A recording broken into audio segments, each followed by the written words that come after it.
Olha, o fogo, uma das forças mais impressionantes da natureza, não é mesmo? Hoje a gente vai mergulhar fundo para entender a ciência por trás de uma chama, seja aquela que ajuda no dia a dia ou a que causa destruição. Pode parecer uma pergunta óbvia, né? O que uma churrasqueira e um incêndio florestal têm em comum? Bom, a resposta clara é o fogo. Mas o que de fato separa uma chama útil, que faz o nosso churrasco, de uma força devastadora? A chave para isso está em uma única palavra.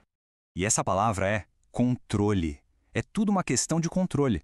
Pensa só, o fogo da churrasqueira está ali, contido, trabalhando para a gente. Já o incêndio é a mesmíssima reação química, só que sem limites, totalmente fora de controle. E é aí que mora todo o perigo. Então, para a gente conseguir entender como se controla o fogo, primeiro a gente precisa saber do que ele é feito. Qual é, afinal, a receita química para a combustão acontecer? A gente aprende na escola sobre o famoso triângulo do fogo. Lembra? Para ele acontecer, a gente precisa de 3 coisas. Primeiro, o combustível, que é o que vai queimar. Segundo, o comburente, que na maioria das vezes é o oxigênio do ar. E terceiro, o calor, que é a faísca inicial, a energia que dá o start em tudo. Só que aqui vem a parte interessante. Esses 3 elementos explicam como o fogo começa, mas eles não explicam por que ele continua queimando sem parar. Tá faltando uma peça nesse quebra-cabeça. E essa peça que faltava é a reação em cadeia. É ela que faz o fogo se autoalimentar, continuar por conta própria. Por isso que o modelo mais moderno não é um triângulo, e sim um tetraedro. Esse quarto elemento é o que faz a chama não apagar. E olha, agora que a gente tem a fórmula completa do fogo, é uma boa hora para um pedido rápido. Se essa análise está clareando as coisas, que tal deixar um like e se inscrever aqui no canal? Ajuda muito a gente a continuar trazendo esse tipo de conteúdo. Beleza, vamos em frente. Agora vamos focar em um desses ingredientes, talvez o mais explosivo deles. O motor de todo esse processo, o calor. É importante entender que o calor não é a chama em si, tá? Ele é a energia que prepara o terreno. Ele chega, aumenta a temperatura, faz os líquidos virarem vapor e, o mais importante, ele quebra os sólidos, liberando os gases que vão de fato pegar fogo. E de onde vem essa energia inicial, essa faísca?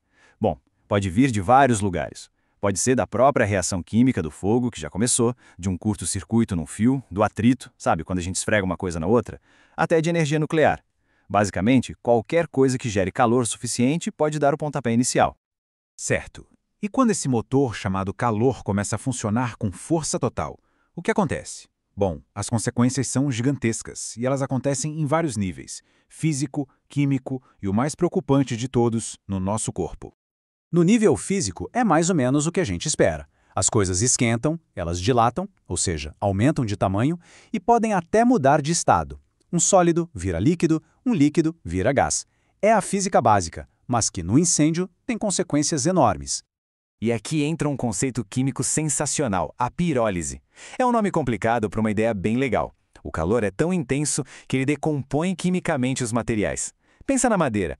Não é o tronco sólido que está pegando fogo. O calor cozinha a madeira. Ela libera gases e são esses gases que queimam e alimentam a chama. Incrível, né? Mas de todos os efeitos, os mais devastadores, sem dúvida nenhuma, são os que o calor causa no corpo humano. É nesse ponto que a ciência do fogo vira uma questão de sobrevivência. O estrago que o calor faz no nosso corpo é imenso. A gente pensa logo em queimaduras, claro, que podem ser gravíssimas. Mas tem mais. Tem a intermação, que é quando o corpo simplesmente desliga o controle de temperatura, e a asfixia.